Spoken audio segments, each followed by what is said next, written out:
بعد نهاية مباراة الجزائر والمغرب تم نقل اللاعب الجزائري يوسف بليلي إلى المستشفى. حسب قنوات بي إن سبورتس الرياضية فإن اللاعب خرج بعد نهاية المباراة مباشرة إلى المستشفى لتلقي العلاج بعد تعرضه لإصابة في الرأس.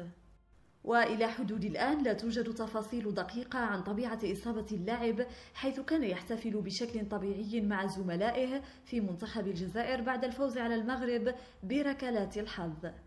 فيما أكدت قنوات الكاس عن تواصلها مع المنسق الإعلامي للمنتخب الجزائري، والذي أكد أن اللاعب لا يزال في المستشفى في انتظار التفاصيل والتشخيص.